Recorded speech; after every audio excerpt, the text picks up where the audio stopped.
crisp is the word of the day, because that is how I would describe this air. We're in the mountains, but I think actually this is almost balmy compared to what I think it's going to be here in a couple of days, right? Well, I came from New York, and it's actually a lot colder there right now. See? So this feels nice. So you're on vacation. Yeah. I love it. But it's a work vacation. Just working. Yeah. Yeah. Yeah, working and having fun. Tell us where we are. We are in Park City at the 2026 Sundance Film Festival. Sundance Film Festival 2026. And we are here with Rachael J. Morrison. Rachael J. Morrison to my right, to Ben's left. Hello. I'm walking down the center of some street. We're actually walking uphill. I can already feel myself getting winded. On your left. You're listening to Dock Walks with Ben and Keith. And up ahead of us here, we have Kim, who is supposed to be off camera, but we're going to put her on camera. She's pretending like she's not there. Hi, Kim. Where would we be in the festival world without our publicists and our teams getting the word out?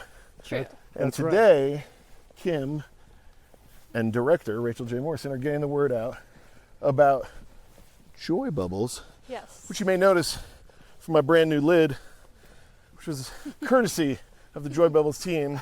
So even if this episode doesn't go anywhere, I scored a free hat, and I'm pretty happy about it.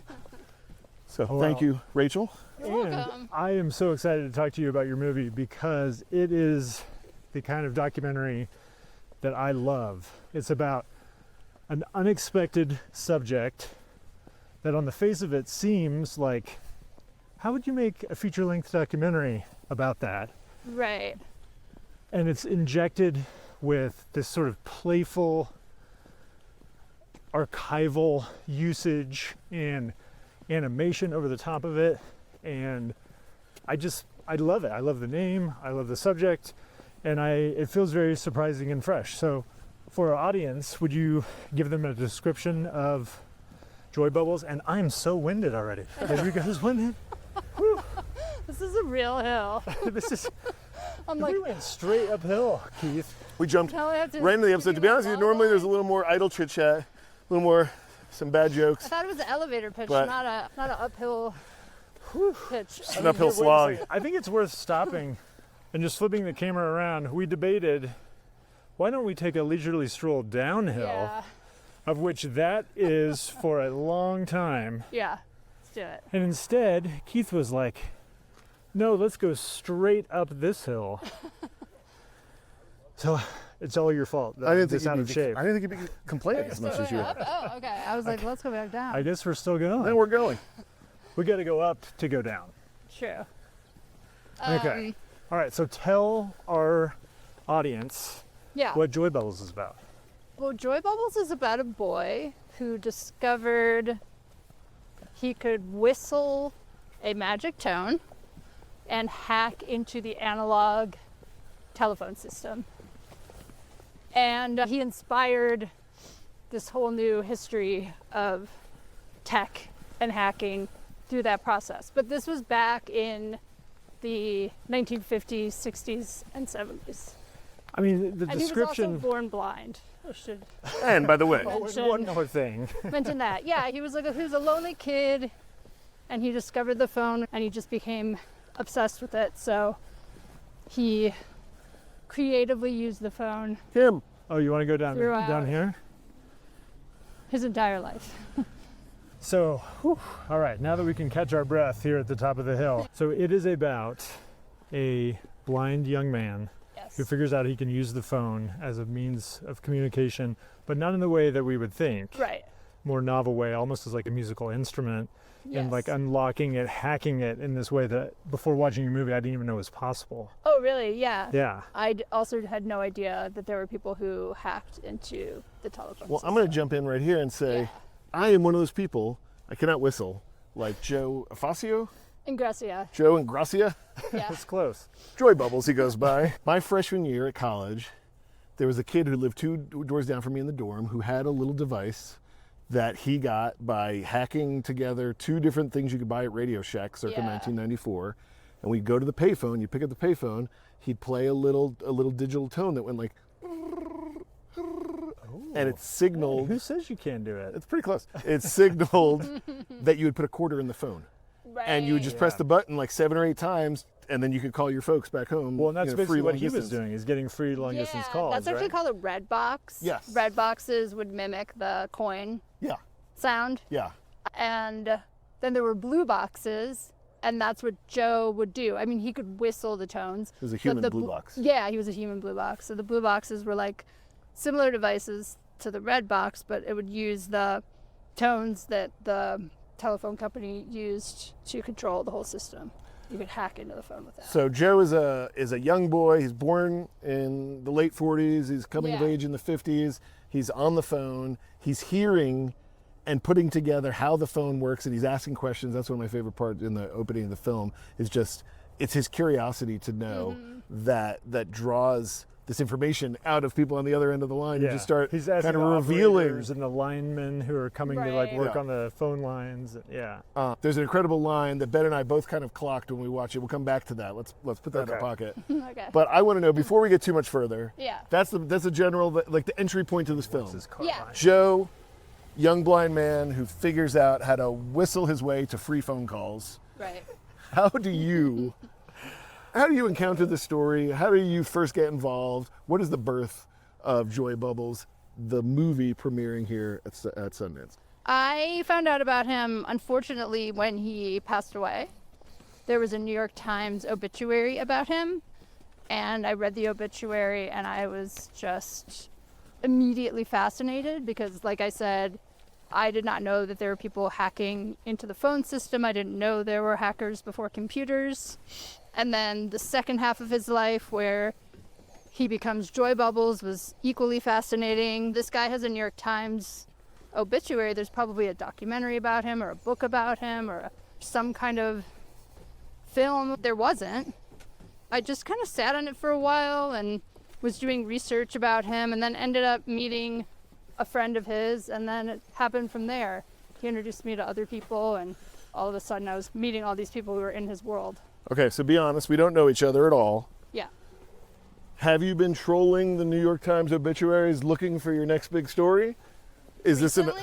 this where are you on the hunt for like who lived a life that I could tell? It's a great place to look. Yeah. Now I'm giving away a huge secret that My I'm sure no one secrets. else has ever thought of. Well, I know also from reading about you that you're an archival producer. So Yeah. people hire you to find archival material. So I would assume that often a place you're checking, and you are kind of always scouring around for interesting archival stories. Is that Yeah, right? totally. The thing I love about doing research and archival producing is that you might find something that you're looking for, but then you're also finding other things completely unrelated to that.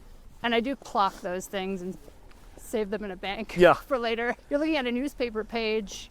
There could be anything on that page. There's the article you're looking for, but then there's an article about someone who collects clocks. I'll kind of save things like that. We can come across something like that and you remember there's an incredible clockwork sequence in some 1930s footage or some 1950s footage that you came across. Are you banking like those moments of incredible like industrial footage and home movies and newsreels? Yeah, I mean, it's more like ideas that I'll usually find when I'm doing research, but occasionally I'll find footage that is also inspiring for something that I'm going to use in the future. But this film, the archival was very different from what I typically do, which is I'm looking for something very specific to sort of fill in a blank, if you will. But for this film, it was really like about finding archival that was emotional and not, I'm walking down the street, so I'm going to find archival of people's feet walking down the street. What's the emotion of the story that he's telling here, and what would be nice to look at so that you can really hear what he's saying? The majority of the film is archival creation. Yeah. Like it's a recreation though. It's a creation of something new, something asynchronous, taking oftentimes voiceover or audio that has no visual attached to it, and filling and like painting a picture based off that. I'm sorry to cut you off, but I'm curious about what you said about the emotional archival versus like see and say. Give me an example, like, because that's a fascinating idea. I would assume that most archival could be considered emotional. Could you just tell us a little bit more about what you mean by that? It's not as exciting typically if you are just finding B-roll to find something that is exactly what is being said. Like what I said before, like you're walking down the street and you just see like people walking down the street, like that's the archival. Right. But what if it's like, it's really sad? So then instead maybe you're looking at something just completely different. You're not looking at feet going down the street, you're looking at, I don't know, rain or something like that. Yeah, what was the image at the beginning where he says the woman said, "Oh, you're very lonely," and she picked him up and held him? Right. And I forget what you cut to illustrate that. I'm trying to think too. I think it was like a rocking horse, or here, let's go up this way so we can, because this sidewalk is hard to walk through across. Yeah, so that's not typically how I would work on other projects, if that makes sense. Yeah. You know, like usually I'm finding news footage, or I am finding something that might feel like a little bit more of a recreation, but through, told through archival. So when you work with other directors who hire you to find archival, are they giving you like very specific, like, I want shots of a crowded New York street from the 1970s kind of thing? Or is it more like what you're saying, like, I want the audience to feel these emotions from this time period? Well, if there's an impressionistic style to what you're doing. Right. And I think that's when you talk, that's what I hear when you say, basing it off of an emotion, right. This isn't paint by numbers, and now we've just got to find the exact color red that fills in, number 23 slot. It's an emotional valence that you're checking into, and you're having a reaction to the footage. And you know that if you add this footage with this audio, 1 + 1 can equal 3. Mm-hmm. Yeah, I love that. Yeah. I mean, I would say that I don't bring like emotional work to other projects, but it really depends on what I'm working on. It is more of a process where people are looking for something very specific. So okay.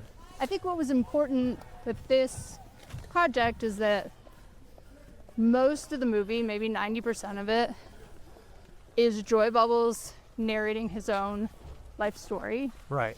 And very loud rain right behind me. Someone's building their vacation home.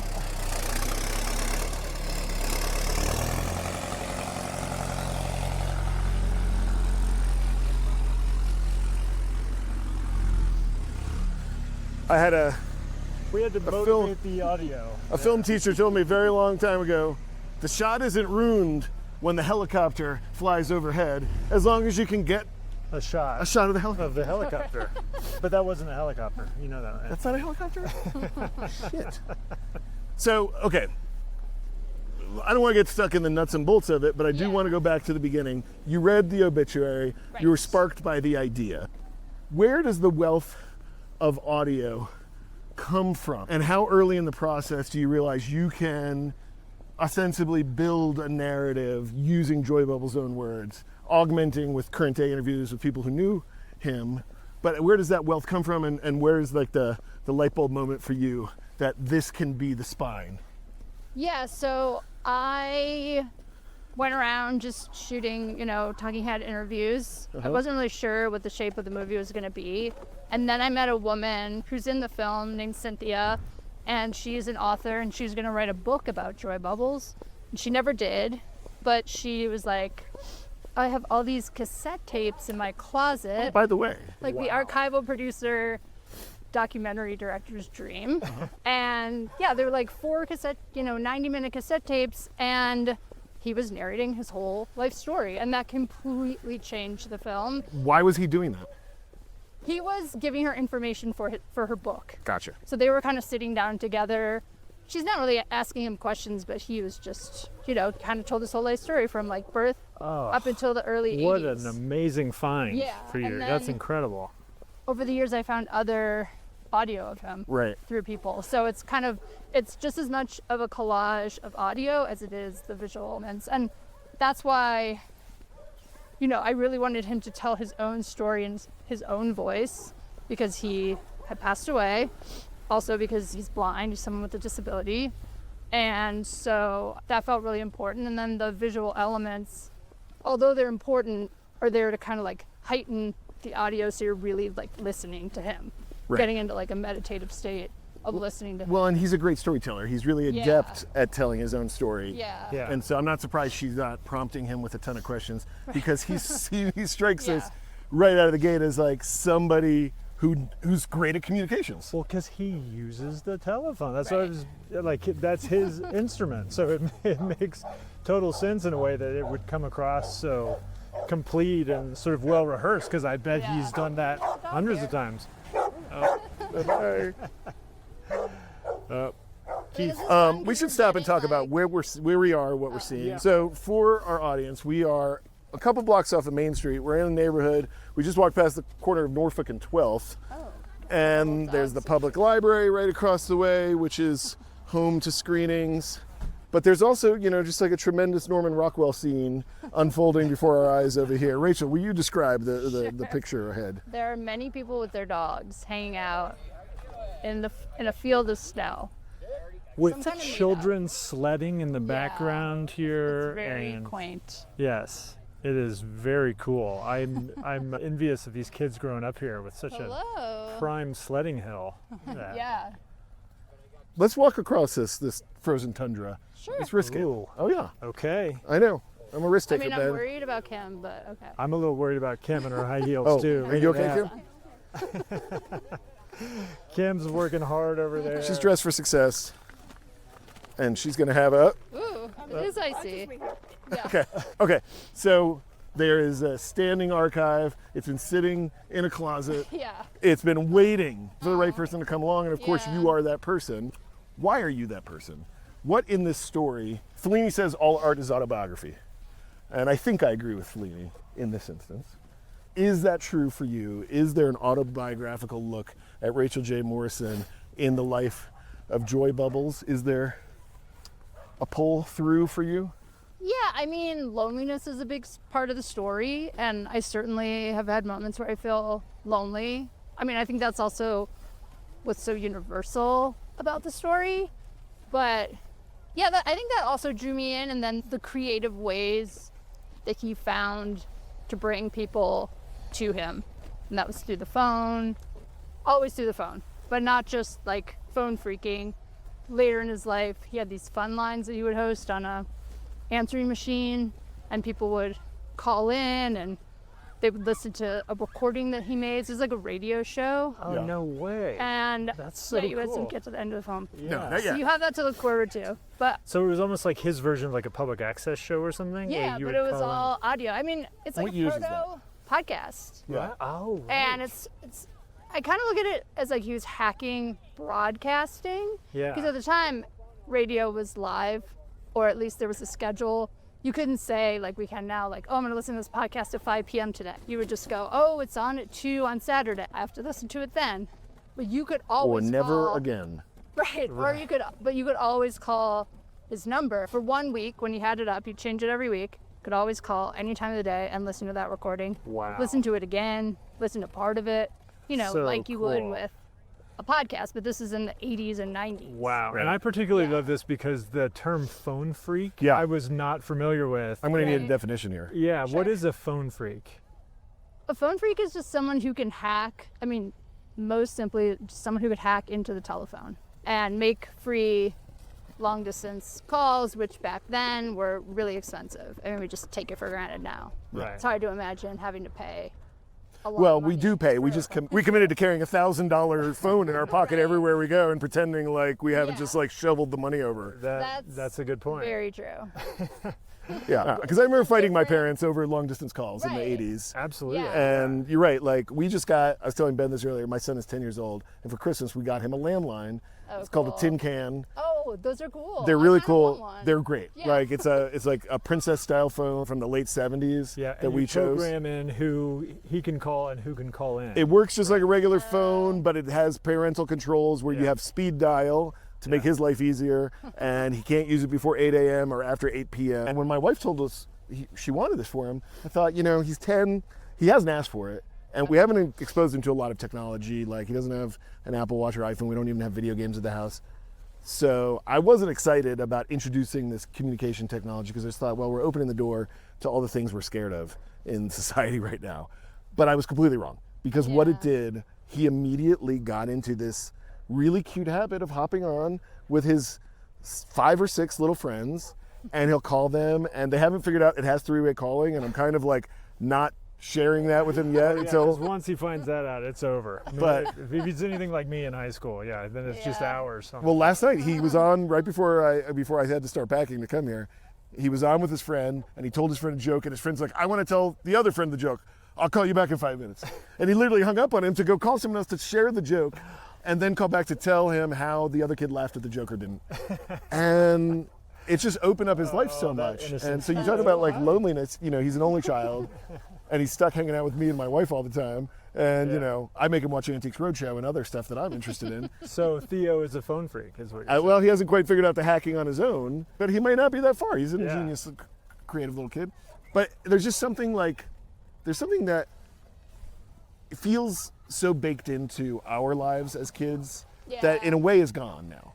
For sure. And so in the small way, we've recaptured just that with this little landline, this tin can. And so anyway, I just wanted to share that, because when I was watching your film, and yes, we still have more to watch and we're excited to, that you were hitting like so many little overlaps of like conversations that my wife and I are having, filmic conversations that I love having as somebody who loves playing in archival. My first film is about blind teenagers, and just like you handed me a card with Braille on it, in 2009 I was handing people a card with Braille on it at South by Southwest. There's something that you capture in this character that just got me kind of excited. His name is Joybubbles. So if Joybubbles bummed you out, that would be a real bummer. Well, I'm a little worried about the third act twist that must be coming, and we haven't gotten there yet. And I'm not going to ask you to spoil the movie one way or another. Mm-hmm. But in the same way, I got us off talking about Fellini and what your draw is to it. And you kind of talked about loneliness and finding connection. Have people seen this film? I know you're about to world premiere, so you haven't seen it with like a big audience the way you're about to. But have other people seen the film? Have people associated with the film? Those people who knew Joybubbles, do you share the film and kind of have feedback screenings or any of that as a part of the process? Yeah, I mean, I've had feedback screenings with, friends, colleagues, people who've worked on the movie. I haven't shown it to a lot of people who don't already know the story in some way, because I've been talking about it to people for years. So I'm really excited for the premiere. So you don't know what people are gonna grab onto or not about this film yet? Not really. I mean, it's honestly like a pretty complex story. There's a lot going on, so I think people are gonna find different parts of it interesting. There's the phone freak part.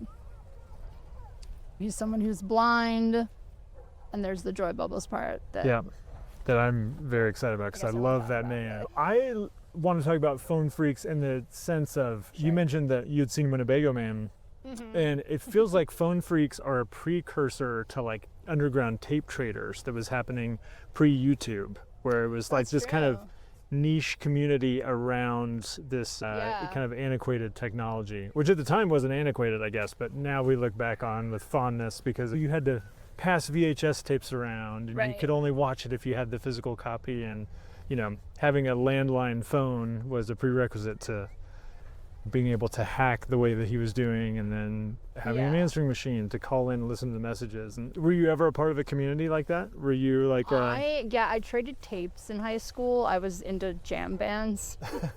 Oh, which my ones? Embarrassing moment, Phish and the Grateful Dead. Yes. And so it was this really Phish funny... is embarrassing, Grateful Dead not so much. I know. Grateful Dead's kind of a moment. They're cool now. Yeah. Phish is I went to the Sphere and saw him cool. play before Bob Weir died, and it was worth it. R.I.P.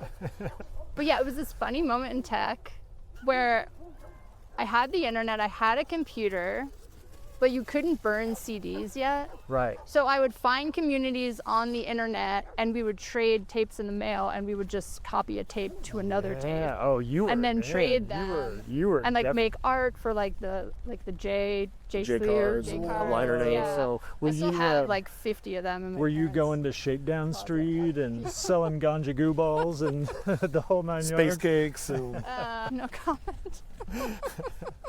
Rachael J. Morrison, kick down so I can get down. But yeah, I was all about like an analog world. You know, I loved cassette tapes. I still do. Yeah.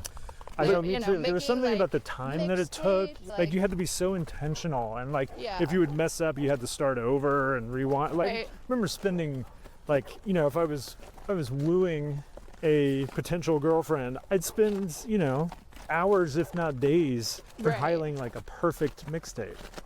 Or waiting for a song to play on the radio and being like, Oh, to yeah. record it. Yes, don't yes, have yes. it. I guess there's something about my growing up in my childhood similar to kind of the analog world of Joybubbles growing up. Ben, I think you seize on an idea here of comparing the phone phreaks to the tape lending communities of the 80s and the 90s, and then where you're going, Rachel, but tying it into jamband and tapers and those kind of people who aren't content to let in a media striated world of the 50s, 60s, 70s, 80s, even in the 90s, where there's basically 3 voices loud in any area, right? 3 channels, 3 newspapers, a few publishers. And so the people who are drawn to that are people who find their own way to communicate. Sure. Right? They create their own paths. For me in college, it was passing around like Jesco White tapes. Yeah, yeah. And The like the Dancing stuff that Outlaw. became Shut Up Little Man. Yeah.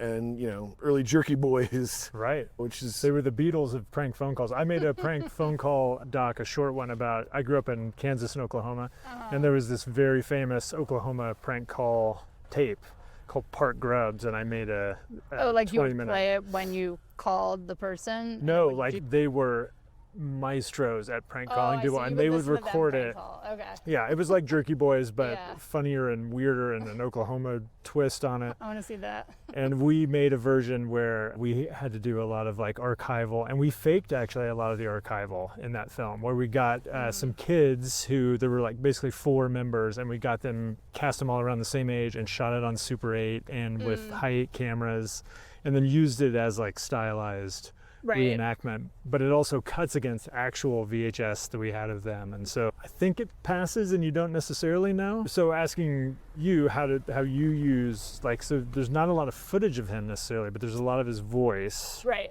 and so this is where that emotional archival came Yeah, in. But then yeah. you also found a lot of his friends, right, that, or people who knew of him that would like call into the number and things like that. I mean, a whole group of people who were phone phreaks who knew him, who were his friends. Some of whom he never met in person. They were just friends over the phone. And then, friends that he had in You guys want to walk down this way? Minneapolis. And then, people who called into his fun lines who, one of whom never met him. And I did a Kickstarter a while back. And so, I mean, there would be no way for me to find someone who called into his fun line. Right. But when I did the Kickstarter, a bunch of people emailed me and they were like, oh my gosh, I used to call him all the time. Cool. And, they still remembered him.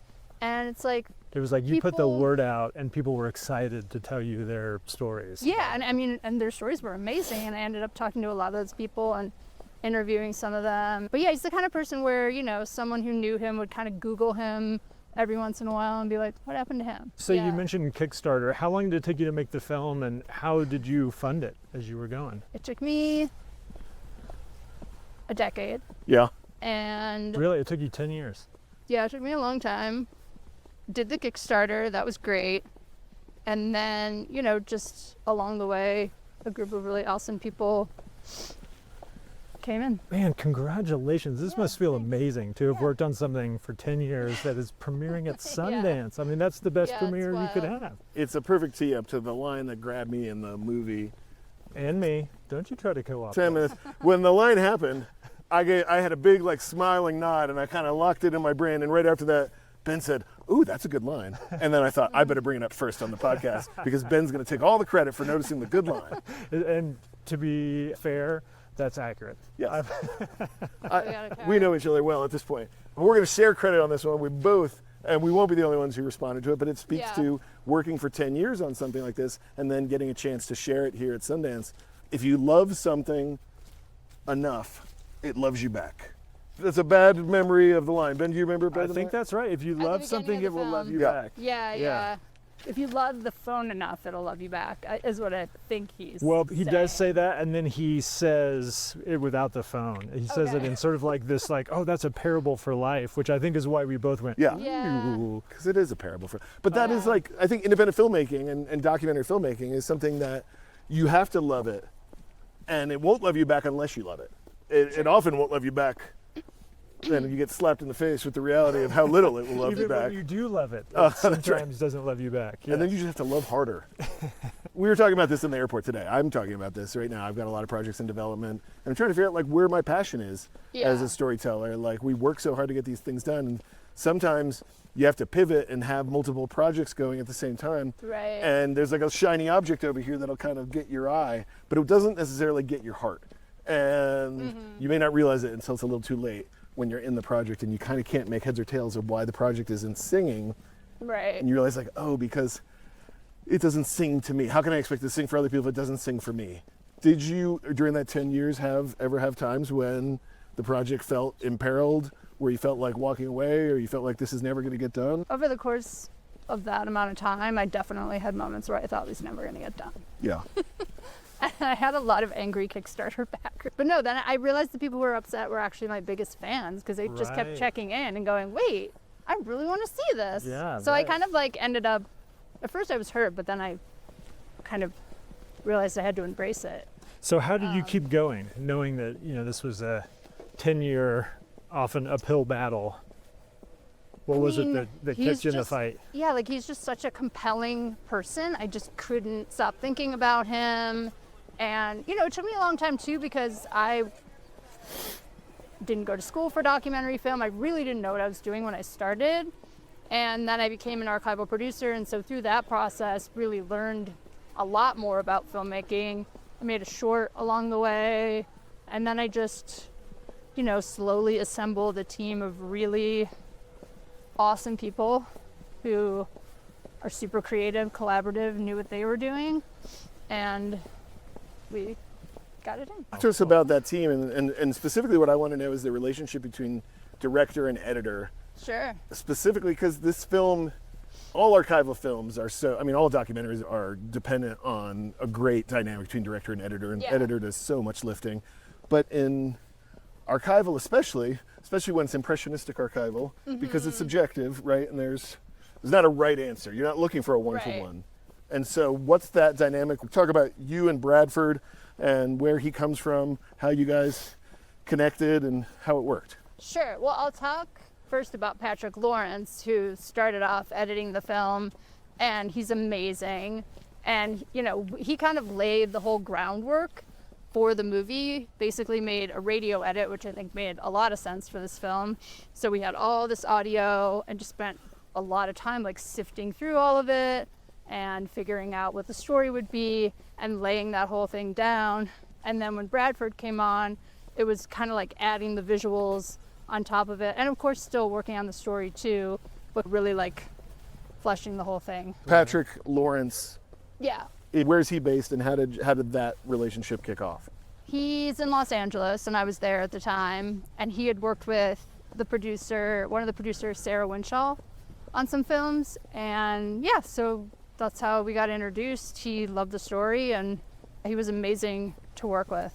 And then a couple years went by, and Bradford, I had already known about because I love his documentary films and his editing work, and a bunch of different people who don't know each other but know me, know him. And there was like this course of like 6 months where like 5 different people were like, you should really work with Bradford. And I hadn't met him, I didn't know him yet. And it was kind of like when the 4th or 5th person told me, I was like, I gotta see if he's available. I gotta meet this guy. Yeah. And we got along really well. He's so awesome to collaborate with. Like, he and Patrick, you know, when you meet really awesome people and you work with them so well, it's like, just don't want to work with anyone else. Right. Yeah. It's like being in a band, you know, when you find somebody that like can bring your vision to life and improve it and really get you. Yeah. You want to just work with them on every project. We all have similar tastes. So obviously that works really well. And so are you sitting in the edit bay? Or are you watching cuts every couple of weeks? I'll be honest with you, I'm asking selfishly because, like Ben just said, like I've made 4 feature docs. I edited the first one, and the next 3 were all edited by Austin Reedy, who I'd be happy to edit everything I do forever and ever. But I realized that when I watch films, I don't know how anyone else does it. I didn't come up working for anybody, and I didn't go to film school, and so I didn't get that education. And something like this, like I said a moment ago, it's subjective. The choices really could go so many different directions. Yeah. And I'm just like, I just want to hear as much as you can share, as much as it makes sense to you, what those roles are and where you stop and the editor begins, who's tie breaking, who's driving. Well, working with Patrick, you know, we're starting from 0. So we have like all these tapes and all these transcripts, and he worked on his own, but then we would get together a lot, you know, and just talk. Make cards on a bulletin board, you know, kind of your classic workflow. And looking for the 3x structure, with the cards. Yeah, and like it was a lot to sift through, watching all the interviews. I just have many hours of him talking from different places. So not just the tapes from Cynthia, but other sources of tapes. It was difficult because the material is just so rich. So just figuring out which stories are the best and all of that. But yeah, we would hang out, and then he would work on his own, and you know, he'd send me things. I would watch them, listen to them, give him notes. That was kind of our collaboration. And then Bradford and I actually, we had coffee a couple times, but we mostly worked remote. He would send me things. Talked on the phone a lot. Do I remember correctly that he's somewhere like Alabama or? He's in LA now. Who am I thinking of? He was in Alabama for a while. Yeah, okay. Yeah. All right, because when I met him and they were premiering Reading Rainbow, they were living in a small town in Alabama or something. Yeah, I think, you're right. But no, we were both in LA and we met in person and we got along, and he was available and I was so stoked. So he would call me like almost every day and talk about things with me, ideas that he had or things he wanted to change, whatever. I don't really like working with someone where they sort of disappear for a week. Yeah. And you're like, oh, it's because they're doing something genius, you know? And then they give you something back and you're like, oh, I really wish I was knowing you were doing that 3 days ago, you know? So, yeah, but it's funny now with everyone being virtual to live 10 minutes away from someone and, you know. Still working. Yeah. But I mean, it worked out really great. I ended up moving to New York this year, and it was basically the same experience. Well, I'm curious to know, you mentioned that you didn't go to school for filmmaking. Yeah. And so I want to know where you went to school, what you studied, and then how you found your way into becoming an archival producer. Sure. Because that's such a specific part of the film business that I think, frankly, not a lot of people know even exists. Right. Yeah. I went to Bard and I studied studio art. With a concentration, where? Just art, just making art. All right. Sculpture, painting, drawing. And then while I was in school, I worked at the art library. And I was like, this is a cool job.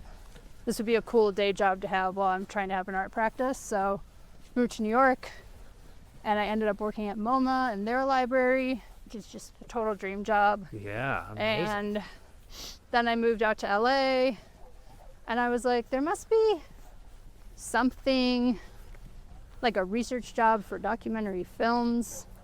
I didn't know what it was. I didn't know it was called an archival producer, but I ended up meeting some people and just kind of got really lucky, fell into it. Like research has always been, research is my background, that and making art. So that all comes together in the film. Yeah. So if somebody's listening who wants to get into archival research and producing, how would you recommend they do that. Make a bunch of friends and get on a project with another archival producer so you can learn the ropes. Yeah. I was lucky to have gotten hired on a project with someone else who had been doing it for years and, you know, showed me how it all works. And yeah. Archival producing strikes me as like the kind of job that is similar to like music supervising, one of the few roles that is equal parts creative and administrative. Yeah. Right? No, if you don't like doing spreadsheets, it is not the job for you. It's not just like having fun on the internet, looking stuff up. It's a lot of spreadsheets. And the licensing portion of it too. Like, do you do? Are you negotiating those licenses? Yeah, I do. I do all of that. So it's like doing the research, organizing everything in a spreadsheet, and then getting permission. So for our listeners who may not understand what we're talking about, when you license a clip, when you find a piece of archival you want to use in your movie, you have to reach out to the person who owns that or who made it and strike an agreement with them to pay them for the use of that clip. I think it's pretty basic, but I also think this is for people starting out. So like, I don't think it is basic at all, though, because it's like sometimes you're talking to somebody who's got a trove of home movies and it's never even occurred to them that they could license a thing. Sometimes you're talking to a Hollywood studio who's like making a fortune kind of doling out this important and treasured library that they've got. Sometimes you're in between with nonprofit libraries and university institutions. It's like there's no one-stop way to do it, right? Like every conversation is a unique relationship. Yeah, and also fair use. Right, which is a I'm not even going to get into that. No, let's get into it just a little. Let's get into it a little. There's a lot of fair use in Joybubbles. Yes. Well, and in every film I've ever made. Because as an indie... everything I've worked on. doc director. Big stuff. You can't pay often to, to license a scene from 30 Rock or whatever it is. Totally, yeah. So fair use is a way that you can use it for free if you're commenting on it. Right. Yeah. Right. Yeah, there's a variety of approaches, but fair use is limited. It's the United States doctrine. It's not an international doctrine. So if your film is going to get out and have a worldwide audience, fair use isn't going to always cut it. Well, we're back at the car. We're breathing heavy because we're walked up the hill. We want to be respectful of your time and Kim's high heels. So. At the end here, we want to do a lightning round. Well, let's jump right to the lightning round, though. Before we get to the lightning round, we catch our breath. We've caught our breath. We're catching our breath, right? We've taken a loop around this cute little neighborhood. We've been having a lovely walk and getting to know Rachel and her work, Joybubbles, which is premiering here at Sundance. You folks aren't going to get a chance to see it for a little while. But I hope that we have planted enough of a seed where you're excited about it and holding on to it, and that we will not only rebroadcast this conversation when the film is widely available, but most people come into Sundance looking for distribution. I want to get kind of like, what's the lowdown on the future for Joybubbles? What do you know and what do you hope? I know nothing. Okay. So you're primarily hoping to find a buyer, now. you're saying? Yeah. Okay. Yeah. And you're probably working with a sales agent, sales reps. Yeah. And we got connected through your PR team at 42 West. So you've got everything in place. You're here to sell your film. Yeah. Cool. I mean, mostly because I want lots of people to experience this movie. Yeah. That's the goal. Like, the more people who can check out Joybubbles, the better. I mean, you make it for an audience. The more joy that will bubble up. True. Thank you for allowing me. Yeah. She's a jaded New Yorker. She's not so impressed with your shucks. Neither is my wife. So, I get it. What do you hope people get with? Like, what joy bubbling do you like? Is there a message you hope the film kind of communicates? Yeah, I think sharing love and communication and connecting with people is really like the heart and sort of the universal message of the film, like in its most simplistic way. That's great. And you're doing that by making a doc about it and here to share it and communicate and spread that. So kudos. That's really awesome. Yeah. Thanks for sharing this time with us. Yeah, thank you. This was really fun. Okay, let's do a quick lightning round. Lightning. Okay, so these are supposed to be brief. We usually are guilty of stretching them out, but let's see. I'm bad at recall. Oh no, it's not about that. It's not about 3 like, questions. my favorite movie. Well, one of them is. Let's But start it's not there. favorite. But it's not favorite. It's not favorite. It's the gateway drug movie. What was the doc that you saw that a light bulb went off and you said, I want to make documentaries? Yeah. The first or the early. Gates of Heaven. Oh, Errol Morris's first doc. Yeah. Why? I just love that movie. It's so strange. And it's art, you know? Yes, Like, it's beautiful. there are docs that are art and there are other docs, but he's really an artist. Yeah. And that movie is just, when I saw it years and years and years and years ago, Yeah. it, like, Where were you in your life when you saw it? I mean, I wasn't making docs. I had no intention of making docs, but I was like an art school student, so, you know. Loved The it. scene I will always And it remember is the wide shot of the owner of the pet cemetery at his desk. It's symmetrically framed. It's beautiful. There's all the things on the wall behind him, and he's answering a very staid interview question, and one of the plaques falls off the wall, and his reaction in that moment is, mwah, it just says everything about. That's what makes Errol Morris an artist. To include that and to like linger in that Right. moment is something that I think a lot of people would cut out, and he revels in that. Yeah, I love the way he set up all the talking heads in the Yeah. film, because Yeah. he really thought about where they were sitting. Yes. Yeah. Yeah. Cool. Okay. That's a great one. We haven't heard that one yet. I'm going to jump in with one. Who is a dream collaborator for you? Especially like you're an archival producer, you're helping people bring their vision to life. You bring your own vision to life by building a team. Who out there haven't you worked with, but you would be pretty excited to if your phone rang? This is like such an obvious question for me, Matt Wolf. Oh, that's why you watched the He's- Matt Wolf episode that you said. Well, yeah, I'm obsessed with him, Yeah. envy his career, always uses archival in such a beautiful way. I really wish I'd worked on I know, it's so good. Okay, and then last one, what can you not stop thinking about right now? I can't stop thinking about the background noise, which we have to get another shot of here. Yeah. That helicopter over there? Right Enormous now? crane right behind us. Right now or like right now? Right now. Like, Life. yes. I'm really excited about the rollout of the film. I'm excited to see what happens, where it plays, how it's received. And then I'm excited about a new project that I'm starting. Ooh, tell. Already. Hints. Give us hints. Yeah. Breadcrumbs. Off camera. I get it. I get it. I'm not giving it I away. get not wanting to jinx something. Yeah, yeah. Okay, so So you're we'll thinking see, about your film you're premiering and then the film you're starting. Yeah. Good for you. Yeah. This has been awesome. Thank you so much, Yeah. Rachel. Thank you, Rachel. Have a great festival. How can people find the movie? I think it's either Joybubbles movie or Joybubbles the movie is both Instagram and but very small website. This episode is sponsored in part by the Austin Film Society, the 40-year-old film institution founded by Richard Linklater. Austin Film Society supports nonfiction filmmaking year-round through its monthly Doc Nights series at AFS Cinema, along with its annual documentary film festival, Doc Days, held every May. Learn more at austinfilm.org. This episode is also sponsored by The Long Time. The Long Time is a one-of-a-kind event space located in Austin, Texas, hosting everything from sandlot baseball to commercial film shoots, art exhibitions to surprise weddings. It's the perfect home for your next creative gathering. The Long Time is the home of the Texas Playboys Baseball Club, the host of the annual Wizard Rodeo, and available for private events year-round. Learn more at thelongtime.com. Next time on Doc Walks. We are still at Sundance, at least as far as these episodes go. We're taking it to the streets, Main Street, that is. Ben and I will greet the people. We will track down filmmakers, film fans, film programmers, anyone really willing to step up to the mic and share their thoughts on this year's Sundance, this year's slate of films, and this year in independent filmmaking coming up. So please join us next time on Doc Walks. Doc Walks is created, produced, and edited by my friend Ben Steinbauer of The Bear. Hello. And my friend Keith Maitland of Go Valley. Thanks for tuning in. Follow us at DocWalksPod on Instagram, X, and YouTube.